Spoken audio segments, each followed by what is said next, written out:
peut tout faire à tout âge. C'est vraiment pas une question d'âge. Moi, peut-être qu'aujourd'hui, je suis juriste, mais demain, j'arrêterai pour quelque chose d'autre. Et il faut surtout ne pas se mettre... Il faut se mettre des œillères, avancer, accepter les recommandations, les conseils, mais faire comme on le ressent. Moi, les personnes qui me connaissent savent que je suis têtue.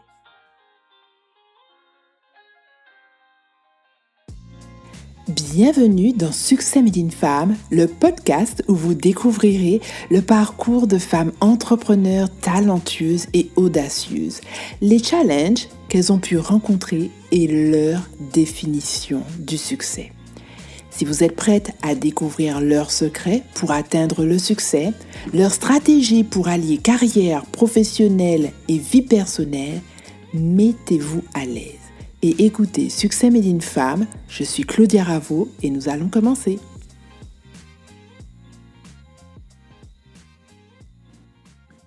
Cette semaine, nous avons le plaisir de recevoir Cindy Bajazet, la fondatrice du cabinet Cindy Bajazet Consulting. Cindy a créé son cabinet d'assistance juridique et administrative en 2018. Travailler en tant que juriste n'était pas son projet initial, car Cindy a commencé avec un bac littéraire.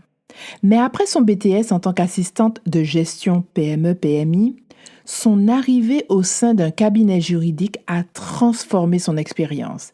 Elle avait enfin trouvé sa voie. Après 13 ans de rigueur, de discipline au sein du cabinet, une cliente la met au défi de créer sa structure. Et son aventure entrepreneuriale débute.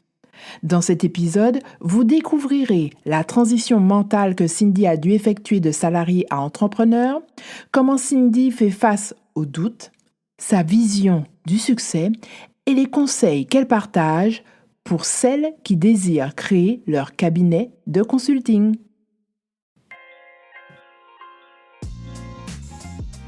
Hello, bonjour Cindy, comment vas-tu? Hello Claudia, ça va très bien, merci. Écoute, bienvenue dans Succès Made in Femme. C'est moi qui te remercie de m'avoir conviée.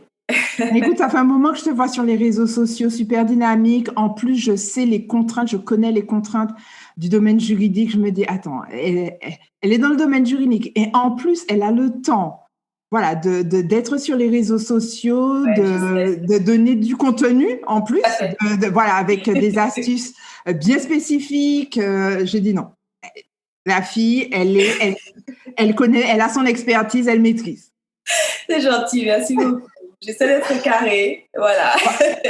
Voilà, ça c'est la plus grande particularité quand on est dans le droit, dans le domaine du droit.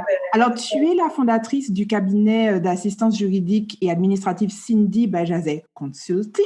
Exactement. Comment est né ton cabinet consulting? La structure, je l'ai créée en septembre 2018. C'était pas prévu en fait cette année-là puisque je voulais déjà créer ma structure, je voulais être à mon compte depuis des années. Et puis en janvier 2018, j'ai eu envie de prendre une autre orientation, mais avec une autre casquette, donc celle d'entrepreneur. Et donc, j'ai fait une rupture conventionnelle et puis en juin, j'ai entamé mes démarches pour pouvoir créer ma société. Et ma première cliente, c'était quelqu'un que je connaissais qui voulait me suivre et qui m'a demandé de créer ma société en 2 mois puisqu'elle revenait en septembre. Donc, j'ai bataillé, j'ai créé ma... C'est bien l'exigence, hein? Ouais, écoute, moi, je pars en vacances et quand tu reviens en septembre, j'aimerais bien que ce soit créé. J'ai envie de lui dire, mais j'ai pas de nom, je sais pas quoi.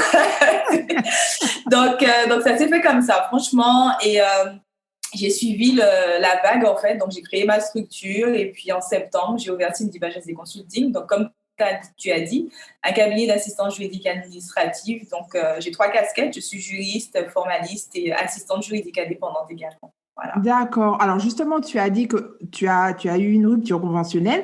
Donc, tu as passé 13 ans en tant que salarié. Tu as collaboré au sein d'un cabinet. Est-ce que ça a été facile, la transition salarié-chef d'entreprise? Non, je pense que c'est la raison pour laquelle j'ai pris autant de temps avant de créer. Parce que je vais être franche, hein, j'étais bien payée dans le cabinet dans lequel je travaillais. Et puis, le monde entrepreneurial, ça peut faire peur puisqu'on a toujours peur de ce qu'on ne connaît pas. Et se dire en fait que on va s'auto-rémunérer, en fait. C'est aussi, Oui. aussi ça. Et puis, il y a pas mal de choses à mettre en place. Et comme on l'a dit précédemment, j'ai ce côté un peu psychorigide où il faut que tout rentre dans la case. Non, c'est juste un juriste. Voilà. donc, je voulais que tout soit bien fait, mais ça n'a pas été facile. Je pense que le plus compliqué pour moi, ça a été ça. Et puis, moi, comme je crois en la vie, je me suis dit, bon, allez, on tente. J'ai passé 13 ans en cabinet d'avocat. Peut-être qu'il fallait que je ferme cette porte-là. Je continue à collaborer avec les avocats, mais je voulais, en fait, être à mon compte parce que je suis aussi une personne, j'ai beaucoup de caractère, j'aime faire les choses comme bon me semble, j'aime disposer de mon temps. Tu es créative et tu as envie d'avoir tes idées jusqu'au bout. Exactement, voilà. Donc, ça n'a pas été évident, mais j'ai réussi et je suis très fière de moi et de ça. Alors justement, tu l'as précisé, tu as durant longtemps eu l'idée d'être à ton compte, mais tu avais quand même un certain confort. Est-ce qu'il y a eu un moment clé où tu t'es dit, bon, non, il faut que j'y aille parce que c'est le moment. Qu'est-ce qui t'a vraiment décidé à te mettre à ton compte? Si on parle franchement, c'est une dispute. C'est vraiment une incompréhension avec ma meilleure amie de l'époque qui trouvait en fait que ça faisait vraiment trop longtemps que j'étais sur ce projet et que je ne me lançais pas. Franchement, ça a été un déclic. Ça m'a renforcée, ça m'a ouvert les yeux, mais ça m'a fait tellement mal que je me suis dit, mais après 20 ans d'amitié, je vais te prouver que je peux faire ce que j'avais dit. Et ça a vraiment été le déclic. Et du coup, j'ai commencé à démarcher et ça m'a donné une impulsion. Voilà. Ouais. Alors, tu as parlé de ta première cliente qui voulait justement travailler avec toi, mais comment, en fait, là, c'est plutôt elle qui est venue vers toi. Comment s'est passée la première fois que tu as proposé tes services à un client que tu ne connaissais pas? Parce que je pense que c'est ça. Voilà, il y a la peur. Comment ce challenge? En fait, il y a la crainte du premier client. On l'attend sans l'attendre, tu vois. Et quand il arrive, tu te dis, mince, d'accord, super. Il y a tout un formalisme. La première personne qui m'a, par exemple, demandé des informations concernant mon cabinet, j'ai dû prendre 24 heures pour rédiger le mail, tu vois. Le mail. Il fallait que le mail, l'objet soit nickel, qu'il n'y ait pas de faute. Enfin, c'était très compliqué. J'étais à la fois satisfaite de ça, mais j'avais très peur. Ouais. Ma première cliente, je la connaissais, donc on était vraiment habitués. Donc on dirait la deuxième client. Voilà, donc ça n'a pas été un problème. Mais le deuxième, ça a été très compliqué. Quand il m'a demandé de lui formaliser mon projet, de lui communiquer le montant de mes frais. Il y a tout ça aussi, c'est compliqué de mettre un prix sur une prestation. Donc, il a fallu que je réfléchisse à tout ça. Et puis, quand j'ai balancé le mail, je me suis dit, mais est-ce que j'ai tout bien fait? Est-ce que ça sera satisfaisant? Est-ce qu'il va revenir? Et il y a cette crainte-là. Et en même temps, avec les années, on réalise en fait que ça fait partie du jeu. Il y a des gens en fait qui vont apprécier ce qu'on fait. Il y a des gens qui nous trouveront peut-être trop cher, mais c'est pas grave. Au début, moi, quand on me disait ah oui, mais votre prestation est quand même onéreuse, ça me frustrait. Aujourd'hui, pas du tout. J'ai aucun problème avec ça. Mais c'est vrai que ce client en particulier, je me rappelle, je suis restée. J'ai dû relire ce mail plusieurs heures, quoi. Et quand j'ai envoyé... Jusqu'au moment où tu envoies, et où tu t'es dit envoyer, et là, tu t'es dit... Et là, envoyer, j'ai fait une prière, tu vois. Seigneur, j'ai balancé. Donc, voilà. Alors, dis-moi, qu'est-ce que tu aimes le plus? Alors, depuis 2018, tu es à ton compte, donc tu es une jeune entrepreneur. Tu as été en tant que salarié 13 ans au moins, puisque, bon, sans compter les expériences précédentes. Qu'est-ce que tu aimes le plus dans cette aventure entrepreneuriale? Le rapport avec les autres. C'est vraiment ça. Déjà, humainement, je suis quelqu'un de très tactile. J'aime beaucoup rire, j'aime beaucoup parler. Je crois que si je n'étais pas juriste, j'aurais été psychologue. Voilà. J'aime ce rapport. Et mes clients, en fait, ne viennent pas simplement pour une expertise. Je veux qu'ils comprennent ce sur quoi on va s'engager ou j'aime beaucoup ce rapport. Je suis très disponible pour mes clients, et que ce soit par mail ou par téléphone, et j'aime cet échange en fait. J'aime cet échange parce que de manière générale, j'aime l'humain, j'aime parler, j'aime rire et c'est vraiment ça, voilà. Justement, alors, est-ce que c'est ce qui rend, en fait, ton cabinet de consulting unique? Qu'est-ce qui rend le cabinet Cindy Bajazet unique? Je pense que c'est la personne, à mon avis. Hein. Tu sais, alors, unique, pourquoi? Il y a pas mal de choses, même en termes de communication. Moi, quand j'ai cherché un petit peu comment communiquer, j'avais beaucoup de barrières. Alors, on me disait, oui, mais il ne faut pas utiliser le rose. Tu as vu, sur mon compte Instagram, tout est girly, tout est rose. Voilà, on m'a dit que c'est le bleu. Oui, tu fais du droit, c'est rose, il y a des cœurs. Voilà, il y a une contradiction. Alors, moi, je pense en fait que c'est la personnalité, tu vois. Moi, j'ai ce côté aussi peps. Comme je te disais tout à l'heure, moi, dès qu'on m'appelle, même si je ne suis pas joignable sur le moment, je rappelle. J'aime également mettre les gens à l'aise, hein, tout en gardant un certain cadre professionnel. Mais j'ai ce côté où les gens, en fait, même quand je travaillais en cabinet d'avocat, me le disait, je suis très abordable. Tu vois, je me mets à la place de tout un chacun. Une personne qui ne pourra pas remplir un dossier, je comprendrai en fait que cette personne, si elle ne peut pas remplir le dossier, c'est parce qu'elle ne peut pas pour moult raisons. Et moi, je m'accorde avec ça. Je vais remplir, je vais faire des choses. Je suis très proche de mes clients et tout en gardant ce côté professionnel, mais très disponible également. Voilà. D'accord. Alors, comme tu l'as dit, aujourd'hui, tu es collaboratrice juridique indépendante, juriste formaliste et aussi formatrice. Quelle qualité, en fait, lorsque tu as été salariée, aujourd'hui est la qualité pour toi essentielle dans ton activité entrepreneuriale? La réactivité. Ah. Franchement, la réactivité. C'est en cabinet d'avocat, on courait. Hein. Je ne suis pas la seule. Hein, toutes les filles que je côtoyais qui étaient aussi en cabinet d'avocat, il faut être réactif. Il faut savoir lire les dossiers rapidement. Ouais, il faut connaître ces dossiers par contre. Il faut aussi beaucoup chercher. Tu sais, il y a des dossiers comme moi, je vais remettre la semaine prochaine, j'aurai des missions. Les mêmes missions, quand je serai dessus aujourd'hui, je regarderai un petit peu sur Internet pour savoir si les textes n'ont pas changé, etc. C'est aussi ça, en fait, être juriste, toujours chercher, être à la pointe des règles. Mais je vois que c'est ça, il faut être rapide, il faut être réactif. Parce que si on n'est pas rapide dans le cabinet d'avocat, derrière, tu as les avocats qui tirent et ça ne va pas passer. Il faut vraiment être il repose sur vous aussi, hein, beaucoup. Oui. Et je crois que ça fait partie peut-être d'une qualité par rapport aussi à la vente. Tu sais, moi, je sais qu'il y a des gens qui m'appellent de la part de certains clients qui me disent « Oui, je fais appel à vos services parce que telle personne m'a dit que vous êtes très, très réactive, très diligente, que les dossiers passent rapidement. » Alors, ce n'est pas tout le temps, mais c'est vrai que je pousse un peu et j'aime bien en fait que les choses se fassent parce que je pense, mon client vient me voir pour une prestation, elle est payante et je fais en sorte que ce soit à la hauteur de ses espérances. Alors, dans le contexte dans lequel nous vivons actuellement, crise sanitaire, comment ton activité a été touchée?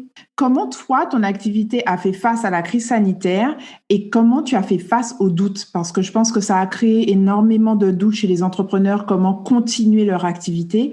Comment toi, ça t'a affecté? Ça ne m'a pas vraiment affecté parce qu'en fait, quand ça s'est passé sur le coup, je commençais déjà à travailler de façon dématérialisée. J'ai des clients en Martinique, en métropole, etc.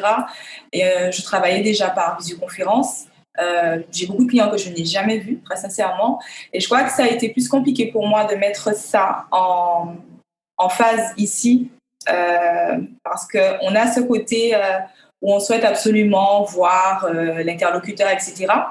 Et moi, en fait, j'ai tout simplement, ça a tout simplement conforté ce que je savais déjà. Et quand les clients m'appelaient pour me dire, bon, votre cabinet est fermé, d'ailleurs, j'ai communiqué dessus dès le premier jour de confinement en disant que mes services continuent par téléphone, par mail, par visioconf, pas de problème pour les rendez-vous.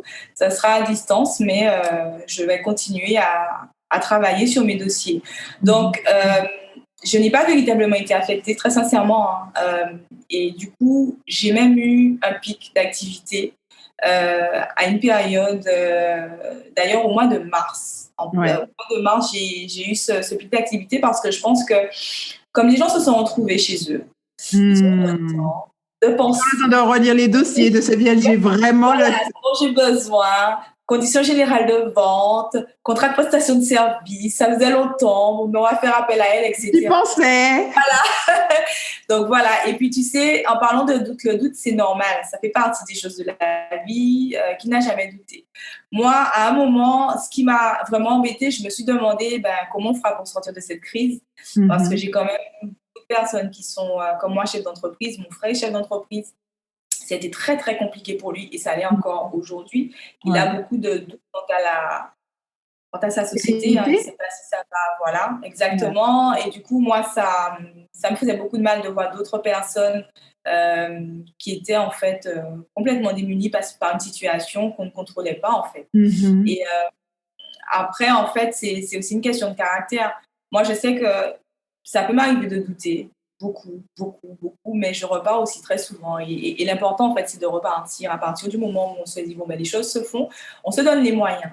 Voilà, on se donne les moyens et si ça passe pas, on essaie de repartir. Voilà. Ouais. Mais qu'est-ce qui te permet justement de repartir? La foi, ma famille, parce que je suis très entourée.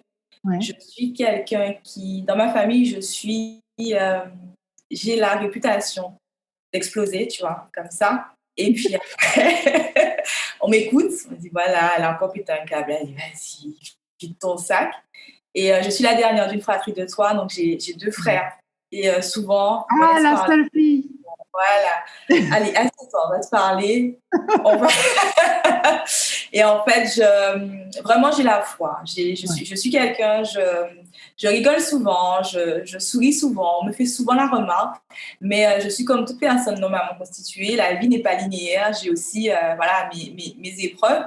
Mm-hmm. Mais je crois que quand on est né, on a signé pour ça. On le savait, sauf qu'on ne réalise pas souvent. Donc, franchement, je crois sincèrement en ce qu'on appelle la pensée positive. Et je pense très souvent positif, même s'il y a vraiment des petites interférences des fois, mais c'est normal. Mm-hmm. Je suis quelqu'un j'ai vraiment la foi et ça, je tiens ça de ma maman. Ouais. Ah, ça, c'est important. Ça. Alors ça, beaucoup de personnes, je pense, ne le savent pas, mais tu as commencé par un bac littéraire et ensuite, tu as eu un BTS en tant qu'assistante de gestion PME-PMI. Ensuite, tu as eu une carrière paralégale. D'accord. Tu as aussi un certificat de qualification professionnelle de secrétaire juridique. Ma question, c'est vraiment, tu as commencé par un bac littéraire, BTS assistante de gestion. Pourquoi le droit? Le droit est arrivé dans ma vie d'une façon... c'est comme si, en fait, le droit est tombé comme une fusée. Pouf! Tu sais. Déjà, moi, mon frère aîné est aussi juriste. Il a fait des études de droit, mais lui, dans le droit public. Ça n'avait rien à voir, parce que moi, je lui posais toujours la question, mais pourquoi tu aimes cette matière? Est-ce que tu veux devenir avocat? Mais franchement, pourquoi faire? Je ne comprenais même pas pourquoi est-ce qu'il apportait autant d'importance à cette matière-là. Et en fait, moi, comme je t'ai dit, à la base, j'ai eu mon bac littéraire option anglais renforcé. Quand je l'ai eu, je devais partir en métropole ou au Canada parce que j'avais été acceptée par 2 établissements parce que je voulais devenir psychologue. J'étais jeune, j'avais 17 ans et du coup, je n'avais pas encore coupé tout à fait le cordon. Ouais. Donc, mon père, à l'époque, m'a dit, écoute, il était en fait dans le domaine, hein, il était proviseur de lycée. Il m'a dit, tu sais, il y a un BTS qui est en vogue, le BTS assistant de gestion. Tu n'y connais rien, l'informatique, etc. Forme-toi, le temps de savoir exactement ce que tu veux faire. Je me suis dit, OK, BTS, on ne va pas partir loin. J'ai envie de partir, on va partir en Martinique, l'île Sœur. Donc, j'ai passé mon BTS, 2 ans là-bas. J'ai adoré. Quand je suis entrée, j'ai voulu tout de suite commencer à bosser, sauf que c'était le BTS qui était en vogue. Donc, je sortais pas du lot. Je me suis dit, mince. Donc, j'ai eu envie, à un moment donné, de me poser, savoir exactement ce que je voulais faire. Et après ma petite pause, je suis tombée sur une annonce de secrétaire d'avocat, une formation en alternance, et je me suis dit pourquoi pas. Et à partir du moment où je suis entrée, où j'ai mis les pieds dans ce cabinet et où j'ai ouvert mon premier bouquin, je savais que c'était ce que je voulais faire. Et je me suis dit, Martinique ou en Guadeloupe? En Guadeloupe, je suis rentrée au bout de 10 ans. Et je me suis dit, la vie, elle est quand même bizarre. Hein. Moi qui pensais ne pas aimer cette matière que je ne connaissais pas, en fait. Hein. Et du coup, je la touche du doigt et tu sais, c'était magique. Et là, je me suis dit, c'est toi. Tu savais, le regard, on t'a dit, on t'a dit tribunal administratif, tu étais... Ouais, j'aimais. Tout était. Ton frère a dû être bien surpris. Oui. Je pense qu'il n'y a pas cru. Il s'est dit, c'est encore un truc de Cindy. Voilà. Voilà. Ça n'a pas assez. Ça n'a pas marché, qu'elle en a marre, qu'il y a trop de bouquins, etc. Il faut lire. Alors qu'elle est littéraire, c'est pas elle aime pas forcément ça, je comprends pas. Et du coup, je crois qu'il a été très, très surpris. Il a été encore plus surpris quand j'ai repris les études. Voilà. Parce qu'il a fallu que j'ai eu envie de reprendre mes études, de reprendre les études. Donc, j'ai eu 2 licences, un master, et puis après, ça a conforté mon choix. Ça a vraiment conforté mon choix. Justement, tu parles des 2 licences et du master. Qu'est-ce qui t'a motivé à autant développer tes compétences? Parce que tu pouvais déjà travailler avec... déjà, en fait. Quand j'ai eu les 2 masters, j'étais déjà en cabinet d'avocat. Donc, j'ai eu mon certificat de qualification professionnelle et pour moi, c'était bouclé. Ouais. Donc, c'est un diplôme interne, hein, au cabinet d'avocat. Et après, je me suis dit, c'est en parlant une fois avec une très, très bonne amie à ma maman, elle m'a dit, pourquoi tu passes pas par la validation des acquis de l'expérience? Je lui ai dit, c'est quoi ce truc? En cherchant, j'ai regardé, je me suis dit, ça correspond exactement à ce que je veux faire, à mon parcours, etc. Donc, j'ai commencé par là, j'ai validé une licence et puis j'en ai validé une deuxième. Et puis, je me suis arrêtée et je me suis dit, mais pourquoi ne pas continuer? Et j'ai eu mon master comme ça. Voilà. Qu'est-ce que tu as envie de transmettre si des jeunes, justement, parfois, ils se disent qu'ils ne savent pas ce qu'ils veulent faire? Qu'est-ce que tu as envie de leur transmettre par rapport à ton parcours? Parce que, bon, tu as commencé dans le bac littéraire et puis finalement, c'est l'expérience qui t'a amené vers le métier et ta carrière professionnelle aujourd'hui. Qu'est-ce que tu as envie de leur dire? C'est quelque chose que je fais déjà, en plus, Claudia, tu me permets de rebondir dessus. C'est vrai que je vais par le biais d'une association dans des lycées, des collèges pour pouvoir transmettre ma passion. Et souvent, les jeunes me disent, mais madame, j'ai 17 ans, ma mère me dit que je ne sais pas ce que je veux faire de ma vie, que ce n'est pas normal. Même mon frère m'a dit ça pour mon neveu. Tu sais, moi, j'estime en fait qu'on n'est pas la génération de nos parents. Nos parents intégraient un bac et puis entraient dans une administration et finissaient leur carrière là-bas. Oui. Y a des gens qui veulent être danseurs, chanteurs, etc. On ne nous prenait pas forcément au sérieux avec... C'est pas valorisant. Hein, C'est pas valorisant à l'époque. Moi, je dis, en fait, on peut tout faire à tout âge. C'est vraiment pas une question d'âge. Moi, peut-être qu'aujourd'hui, je suis juriste, mais demain, j'arrêterai pour quelque chose d'autre. Et il faut surtout ne pas se mettre... Il faut se mettre des œillères, avancer, accepter les recommandations, les conseils, mais faire comme on le ressent. Moi, les personnes qui me connaissent savent que je suis têtue. Souvent, j'écoute ma maman, je la regarde et je lui dis « oui, maman ». Et je vais complètement à côté de ce qu'elle me dit. Parce qu'en fait, c'est comme ça que je suis. Je veux en fait tester ce que moi, j'ai en moi, ce que je veux faire pour savoir si c'est la bonne voie ou pas. Donc, moi, ce que j'ai envie de dire, voilà, c'est qu'il ne faut pas lâcher. Il faut, tu sais, c'est comme si en fait, tu as une cible. Et moi, souvent, je leur dis, tu cibles ton étoile. Tu es là, tu y vas, vaille que vaille. Bien évidemment, tu vois, il y aura des périodes, en fait, sinueuses où il y aura des montées, etc., des vallées. Mais ça fait partie du jeu. Mais il faut continuer. Et la satisfaction, au bout, il n'y a pas mieux. Il n'y a pas mieux. Quel que soit le résultat. Alors, 13 ans en tant que salarié, aujourd'hui, tu es chef d'entreprise, ton activité fonctionne, tu n'as même pas été affecté par le coronavirus, tu transmets ta passion auprès des jeunes. Certains définiraient cela comme le succès. Est-ce que ça correspond à ta définition du succès? Oui, je suis fière de moi. Je ne l'ai pas réalisé tout de suite. Tu sais, je suis petite, comme je suis la dernière, comme je t'ai dit, tu sais, tu vois les choses en grand. Et moi, j'ai toujours, en fait, voulu être indépendante, vivre de ma passion. Et j'estime aujourd'hui que c'est quelque chose d'accompli. Je suis à mon compte, je vis de ma passion, je dispose de mon temps comme bon me semble. Je suis entourée de ma famille, de mes amis, il y a beaucoup de personnes qui m'ont porté, qui m'ont supporté durant cette période de création. J'aime beaucoup l'accent sur le supporter.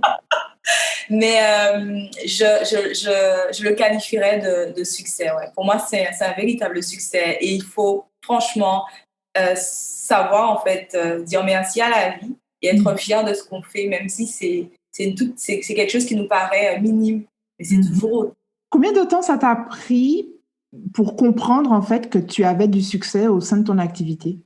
Je crois qu'au bout d'un moment, j'appellerais pas ça burn-out. Il y a eu un phénomène qui s'est passé quelques mois après ma société, la création de ma société. Déjà, j'étais pas sur les réseaux, Claudia, Facebook, Insta, tout ça, je connaissais pas à titre perso. Donc, il paraît que je n'ai pas, c'est ce qu'on m'a dit. Et quand il a fallu lancer les réseaux, parce que j'étais aussi entourée de professionnels qui m'ont dit il faut faire de la com, il faut lancer, il faut te connaître. Et moi, j'avais vraiment peur de ça. Mettre mes photos comme ça, etc., me montrer. Puis surtout, savoir qu'est-ce qu'il faut mettre. Oui, ce qu'il faut mettre, ce qui va plaire. Mais moi, je l'ai fait après. Je suis quelqu'un qui agit au feeling, au ressenti. Je fais les choses comme bon me semble. Et puis, c'est aussi par rapport à ce que toi, tu souhaites montrer, tu vois. Et du coup, à un moment donné, sincèrement, il y a eu aussi le lancement de ma société en mars. La société a été créée en septembre. Il y a eu le lancement. J'ai eu des retours, mais que ce soit sur Facebook, des félicitations, des personnes qui me félicitaient simplement d'avoir ouvert mon cabinet, des personnes qui me félicitaient de mon parcours. Et moi, je me disais, mais quel parcours? J'ai eu mon bac. Je voyais pas vraiment, je ne voyais pas en fait ce que j'avais véritablement mis sur pied, etc. Je savais que j'avais ouvert mon cabinet, que j'avais donné naissance à mon enfant. C'est comme ça que tu continuais ta voie. Continuer ma voie. Et j'ai eu beaucoup de personnes qui m'ont contactée par téléphone, sur les réseaux, des gens que je n'avais pas vus depuis 15 ans, 20 ans. Et ça m'a fait réagir. Et en fait, ça a créé quelque chose chez moi. J'ai eu beaucoup d'amour. Et en fait, c'est comme si ça m'a... Tu vois, je me suis dit, mais qu'est-ce qui se passe? Et en fait, un jour, j'en ai parlé à ma mère parce qu'on est très proches et je lui ai dit, elle me dit, oui, mais... c'est parce que tu réalises pas, parce que tu cours sans t'arrêter. Et du coup, en fait, il faut prendre le temps de te poser pour regarder en arrière et voir ce que tu as vraiment accompli. Et du coup, c'est vraiment mon entourage, les clients, les prospects, les amis de lycée. J'ai beaucoup d'amis du lycée et du collège qui m'ont contacté comme ça, des personnes avec qui on se voyait au lycée, mais on n'avait pas forcément de relation, qui m'ont félicité. Le coup, tu dis, ah bon, tu me connaissais? Et du coup, franchement, et là, tu te dis, ah ouais, ben merci. Et là, tu réalises. Ouais, et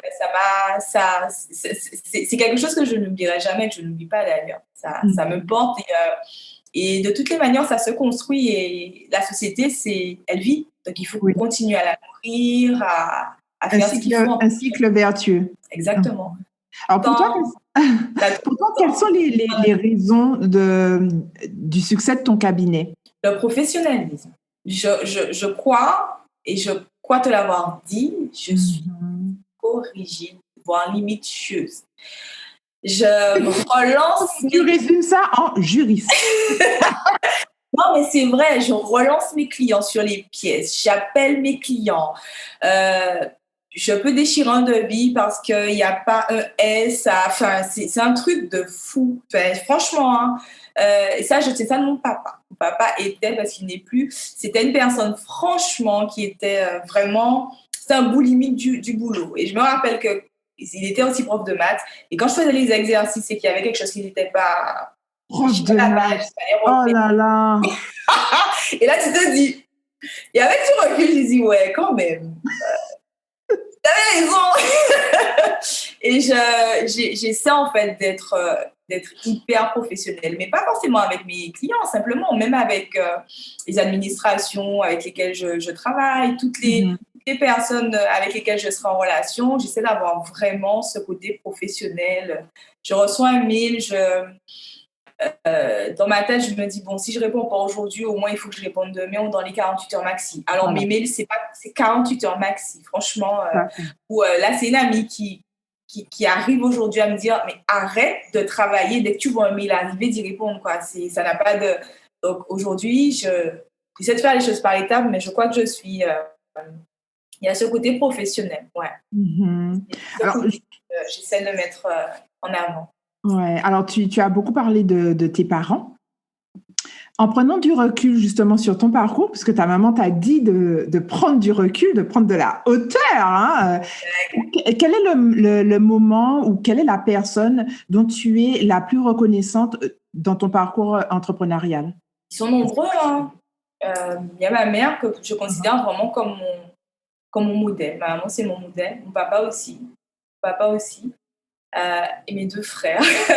C'est ma famille. Ouais. En fait, on est une famille vraiment de bosseurs. Les gens qui connaissent ma mère savent, les gens qui connaissent mon papa savent, les gens qui connaissent mon frère aîné savent, parce que lui, il est pire que tout. Je crois que mon père a disparu, mais lui, il l'a remplacé dans... ouais, mon frère cadet, mon frère cadet, lui, il est plus dans le côté feeling. C'est ça passe, ça casse. Voilà. Donc, on arrive ça casse. Tout à fait. Tu gagnes, c'est super. Voilà. Et je crois que c'est vraiment mon entourage qui j'ai même le côté chef d'entreprise. Petite aussi, je voulais pas forcément être chef d'entreprise. Quand mon frère, dès ses 25 ans, était chef d'entreprise, je me suis dit, waouh, ok, il est balèze, le gars, enfin, il a du courage. Et pas du tout, c'est un choix. Et je crois que je suis entourée de personnes qui m'ont donné l'envie d'être ce que je suis aujourd'hui. Ouais. L'entourage. Mais tant mieux.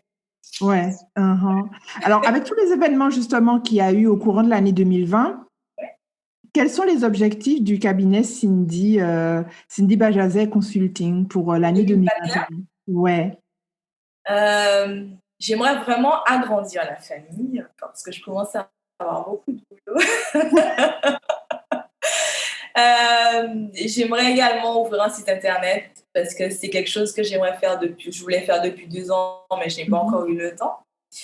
Et puis, exporter également mes services un peu plus loin, voilà, sur le Canada, sur d'autres horizons. Pour qu'on puisse savoir ce que je fais, collaborer avec d'autres personnes. C'est vraiment ça, élargir un peu l'équipe et puis développer encore mieux le cabinet. Ouais. Alors, tu as parlé du professionnalisme. Je pense que c'est une des valeurs essentielles pour toi, la famille également.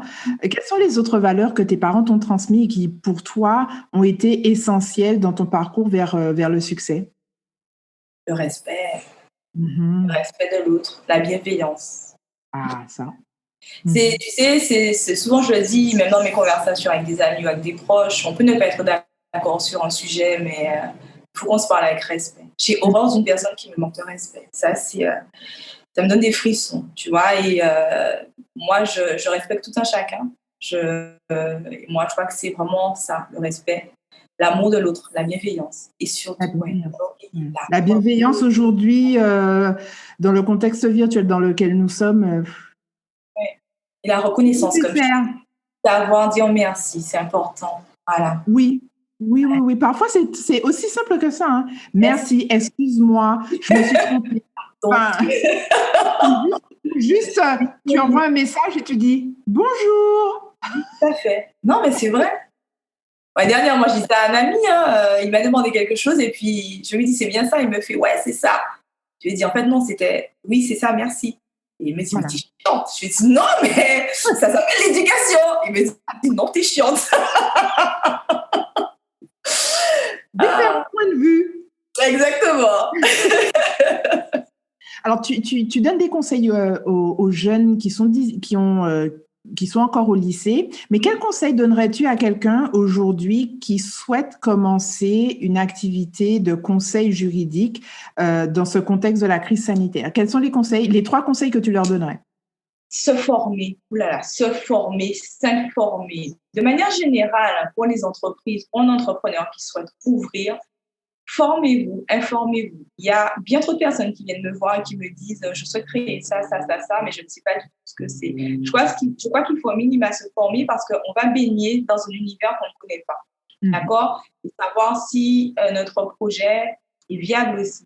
Donc, se former, s'informer, aller chercher des informations avec tous les moyens de communication qu'on a aujourd'hui, vraiment, on ne peut pas passer à côté. Il faut vraiment bien se faire entourer de professionnels. Des fois, je dis à mes clients, bon, ben, allez voir telle personne ou telle personne. Ah ouais, mais c'est cher. Il faut savoir mettre le prix pour pouvoir être bien entouré. Et très souvent, ces mêmes personnes reviennent me voir un an après. Oui, madame, ça n'a pas marché pour telle et telle raison. Je lui dis, mais je t'avais envoyé voir quelqu'un. Ouais, mais j'ai pas été. Et puis, j'ai voulu faire seul. On peut le faire seul si on est aguerri. Mais il faut se former, s'informer et se dire aussi que la peur, c'est normal. C'est faut faire avec. En ce moment qui a pleuré quand j'ai créé son entreprise. Elle était toute gênée et elle m'a dit, vous savez, je ne sais pas si vous l'avez vu, mais quand vous m'avez remis le calice, je l'ai vu, mais je n'ai pas voulu là. Et je lui ai dit, je vais vous mettre à l'aise. Moi, le jour où on m'a remis mon calice, j'ai pleuré. Elle m'a dit, c'est pas vrai. Je lui ai dit, oui, on m'a pris une gogole, mais c'est pas grave. Mais j'ai quand même pleuré. Donc, être en accord avec soi et puis prendre les choses comme elles arrivent. T'as envie de pleurer, tu pleures. Et puis, moi, je sais qu'à ce moment-là, je dormais pas. J'étais pas fatiguée. J'allais me coucher à 2 heures du mat, je me levais à 6 heures, 5 heures. J'avais envie de savoir comment faire les choses, etc. Tu vois, parce que tu es salarié, la facturation, la comptabilité, ça fait partie de ton univers. Exact. Et du coup, il y avait pas mal de choses que j'ai dû apprendre. Et aujourd'hui, grâce à ça, j'arrive à faire des choses et j'arrive bien à mener ma marque. Donc, se former, s'informer et s'entourer de professionnels. Ça, je le dis tout le temps. C'est très, très, très, très important. Alors, on reprend se former, s'informer et s'entourer de professionnels. Je pense qu'il n'y a pas plus synthétique que ça. C'est exactement ça. Alors, tu parles justement, tu viens de parler du fait que tu te réveillais à 2 heures du matin, tu dormais pas forcément, tu as appris beaucoup parce que quand on commence, on n'a pas forcément les opportunités de déléguer à une tierce personne certaines activités. À quoi ressemble encore aujourd'hui, après alors 18, près de 3 ans d'existence, à quoi ressemble une journée type au sein de Cindy Bajazet Consulting? C'est une aventure, c'est un chantier des fois. Franchement, même moi, je me dis, mais comment j'y arrive? Parce que je me couche à pas d'heure, Claudia. Dernièrement, je me suis couchée à 23h50. Je me suis dit, waouh, ça faisait 2 ans quand même. Je me couche très, très tard. Je me réveille tôt. J'essaie toujours tu sais, on a toujours ce petit bloc-notes où on marque les tâches pour la journée. Je veux toujours que tout entre dedans, tu vois. Et du coup, quand je vois que ça n'entre pas, j'essaie de me dire que... J'ai un post-it à la fin du papier.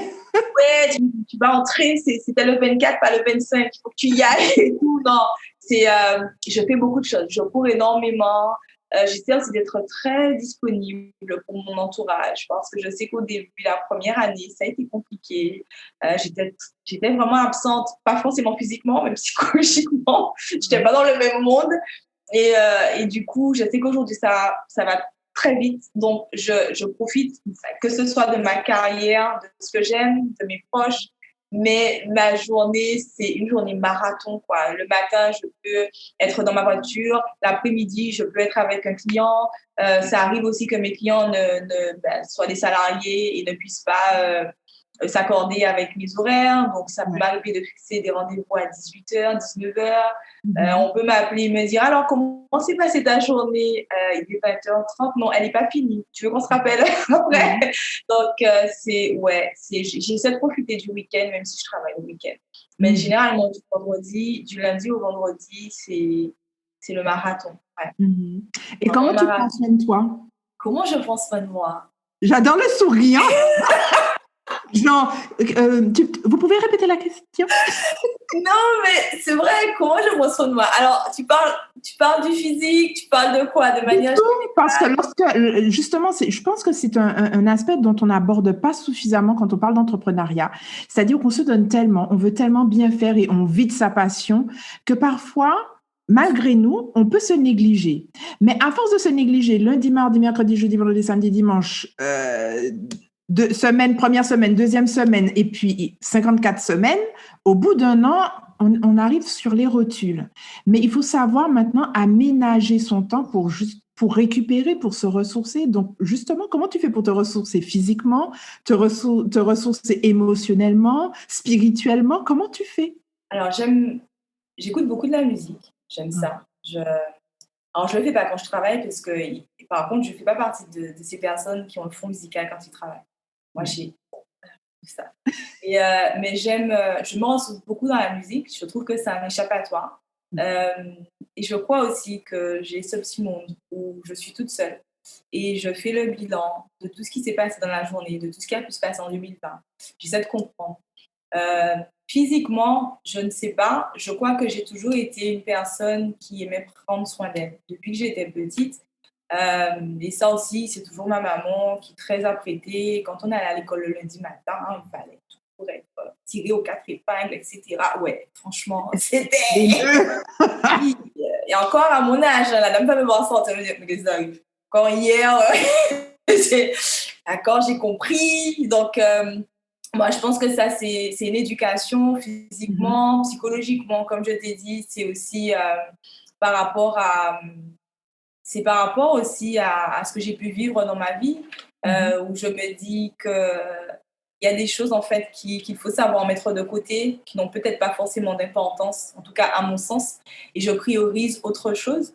Et moi, le week-end, par exemple, moi, je me ressource. Pour repartir le lundi, je me ressource toujours. On reviendra toujours à ça, la famille. Alors, pas forcément mon papa, ma mère, mes frères, comme je t'ai dit tout à l'heure. Je suis très proche de certaines de mes cousines. Et des fois, le samedi, mais elles m'ont pas vu depuis 8 jours. On t'a pas vu la semaine dernière? Il y a quoi? Ok, j'arrive. Donc, j'aime beaucoup ça. J'aime rire. J'aime me ressourcer. Je rigole beaucoup. Vraiment, j'ai une amie qui parle d'arnaque. Elle me dit, toi, quand on va sur les réseaux, tu l'arnaques, assuré. Mais ouais, et puis j'ai le rire antillais qui est comme il faut. Donc, je viens de faire un peu. Ouais, mais j'adore. Non, mais je me ressource vraiment au sein de ma famille. Ouais. Et j'écoute beaucoup, beaucoup de musique. Ça m'arrive d'être dans ma voiture le matin. Je reçois des appels et je réponds pas parce qu'en fait, quand j'ai ma musique et quand je pars, je suis dans ce... C'est ta bulle. Dans ma bulle, voilà, dans ma voiture, en fait. Des fois, c'est aussi pour préparer un rendez-vous, mais pas forcément. C'est parce qu'à ce moment-là, je suis dans ma bulle et j'ai besoin de me retrouver. Ben, écoute, nous arrivons déjà à la fin de notre entretien. Ah, c'est passé. Le temps passé. Écoute, franchement. En tout cas, je tiens à te remercier. Merci beaucoup. Ça m'a fait plaisir. C'est avec grand plaisir.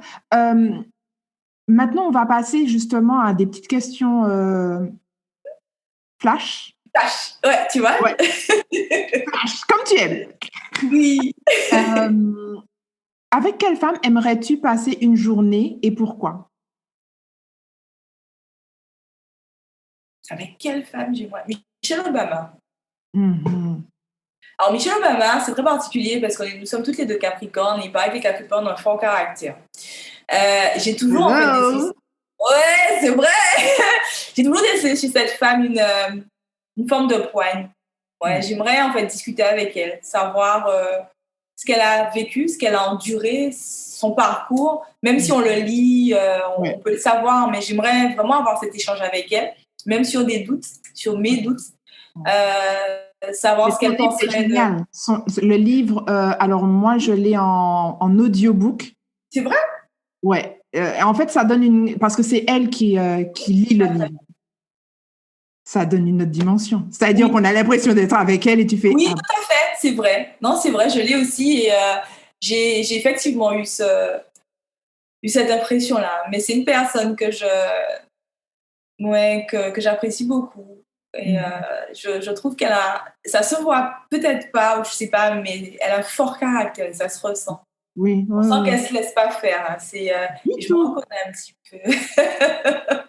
Moi, j'ai bien aimé le passage où elle raconte le fait d'avoir été en consultation, conseil matrimonial avec un psy. Oui, tout à fait. Persuadée qu'en fait, elle n'était pas le problème, mais que Barack Obama était le problème. Et on lui dit, non, mais en fait, c'est toi le problème. What? Moi? Oui. Je suis passée par là aussi. J'ai aimé cette authenticité, cette vulnérabilité de dire, ben en fait, il faut changer le projecteur. Et je suis censée m'apporter mon bonheur. Comment je fais? Oui, tout à fait. Et je crois qu'on passe tous par là. Hein. Des fois, en fait, que ce soit dans les relations sentimentales, amicales, etc., tu penses toujours que tu as raison et que l'autre, voilà, il a un petit canard et tu réalises. Et avec du recul, tu te dis oui, mais on a une part de responsabilité et il faut peut-être que moi aussi, que je puisse me remettre en question. Exactement. Deuxième question. Quel conseil donnerais-tu à la femme que tu étais quand tu avais 20 ans? Patiente, ma fille. Patiente. Dis la vie. Oui, je vis à 100 à l'heure.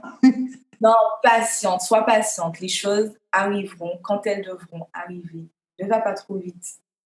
Prends le temps de vivre et prends le temps de vivre avec ceux qui te sont proches et que tu aimes. Parce que les gens ne sont pas éternels. Donc, patiente. Vis ton moment présent et chaque chose arrivera au moment voulu, le moment où ça devra arriver.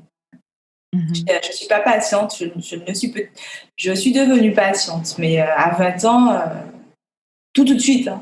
Mais ça, c'est le stéréotype de la dernière, la seule fille, la dernière. En plus, tu es la seule fille, donc Oui, maintenant. Oh, Non, maintenant. Non, maintenant. Je pense que tes frères ont dû déguster à un certain moment et se dire, bon, c'est momentané, c'est passager. Ouais, en fait, alors, mon frère cadet, c'est mon clone. On a 7 ans de différence, mais il paraît qu'on est jumeaux. Donc, on se comprend. Mon frère aîné, c'était vraiment la droiture. Et on parlait de ça. Mais il a fait droit public. Il a fait droit public. Oui. Et on parlait de ça pour à mon anniversaire. Et il me disait, je lui disais, ça, mais comme tu étais chiant. Il me dit, ouais, mais il ne faut pas dire qu'à coûter. Et ouais, non, c'est non, au contraire. Mes frères, je crois que plus que ma mère, mes frères m'ont éduquée. Hein. Ouais. Je crois que ma maman, mes frères m'ont vraiment éduquée. C'est chaque fois, c'est hop, on y va, on reprend le chemin. Voilà. Remets le pied à l'intérieur. Allez, oups. Remets. Alors, dis-moi, quel est le livre que tu as le plus offert? Le livre de la vie. Ouais, ce livre-là, je l'ai beaucoup aimé parce que petite, c'est un livre qui date. Hein. Il y a vraiment... je le voyais dans la bibliothèque de ma maman. Et je me rappelle de cette clé qu'il y avait sur ce livre. Voilà. Et je me disais, mais c'était... elle lisait souvent ce livre par étapes. Et il m'a été offert il y a 3 ans à mon anniversaire et ça a été comme un effet boomerang. Ouais. Et c'est un livre en fait qui m'a fait comprendre beaucoup de choses, dont le fait qu'il faille parler positivement pour pouvoir recueillir avoir des retours positifs, quoi. Donc quand je sais que j'ai un ami, une amie qui se retrouve dans une situation compliquée, complexe, j'offre ce livre-là ou je passe même le mien parce que c'est un livre qui m'a ouvert des portes et qui m'a permis de régler certaines choses. Et dernière question, quelle est ta citation préférée? Ma citation préférée? Peut-être une citation de Steve Jobs. Ouais, je crois. J'en ai plein, en fait. Il y a des citations de Beyoncé que j'adore. Là, comme ça, je vois pas, mais je crois qu'il y a une citation de Steve Jobs qui dit fais ce que tu aimes, ou je sais plus, mais je crois que c'est l'une des citations que j'apprécie. Ouais, Steve Jobs. Ouais. Moi, une des citations de Steve Jobs que j'aime beaucoup, c'est pas vis ce moment-là comme si c'était le dernier, mais tout comme. Exactement, je crois que c'est... En fait, il raconte le moment où il où il a demandé à sa femme à sortir la première fois. Il doutait et il s'est dit, si c'est le dernier jour auquel tu dois vivre, est-ce que tu vas lui demander à sortir ou pas? Et en fait, c'est comme ça que tu dis... Puis ce moment comme si c'était le dernier, c'est ça? Voilà, c'est ça. Ouais. C'est une des citations de Steve Jobs que j'aime beaucoup. C'est comme ça aujourd'hui que je vois la vie, en fait. Quand tu as envie de mettre un vêtement et tu te dis non, je fais la semaine prochaine. Ou le sac, il est trop beau pour que je puisse le sortir. Sauf qu'on n'est pas maître de notre existence. Donc moi, je fais les choses. Vraiment, c'est vraiment ça d'ailleurs, je veux dire. Je vis mes journées comme si c'était ma dernière journée, en fait. Je vis les choses à fond. À fond, positivement, mais à fond. Ouais. Ouais. Dis-moi, comment les auditrices de Succès Made in Femme peuvent rester en contact avec toi? Alors, sur les réseaux, Insta, c'est mon réseau. Alors, c'est quoi ton nom sur Insta? Alors, c'est Cindy Bajazé Consulting. Facebook, Insta. Donc, Facebook, Cindy Bajazé Consulting. Insta également. Je suis sur LinkedIn, mais très peu. Franchement, j'y vais pour regarder si j'ai pas de message. Ou on peut me contacter sur mon téléphone ou par mail. Voilà. Je réponds. Alors, le téléphone, c'est le 06 90 54 42 43. Et l'adresse mail, c'est contact@cindybajazéconsulting.com. Donc, Cindy avec un S et Y à la fin. Voilà. Impeccable. Ben, écoute, nous te remercions beaucoup pour ce moment, cet échange sur ton parcours. Et puis, écoute, nous avons appris beaucoup de choses et que finalement, les juristes, même s'ils sont un peu psychorigides, ça rigole un peu aussi. Exactement. Eh bien, écoute, nous te remercions beaucoup et puis nous te disons à bientôt. Merci beaucoup. À bientôt. À bientôt. Merci d'avoir écouté un nouvel épisode de Succès Made in Femme. Si vous souhaitez écouter d'autres parcours inspirants de femmes entrepreneurs talentueuses, visitez le site web succèsmadeinfemme.com. Et si vous souhaitez rester connecté à l'actualité de Succès Made in Femme, souscrivez à Succès Made in Femme sur toutes les plateformes de podcast. Souscrivez également à la chaîne YouTube et rejoignez-nous sur la page Facebook et Instagram de Succès Made in Femme.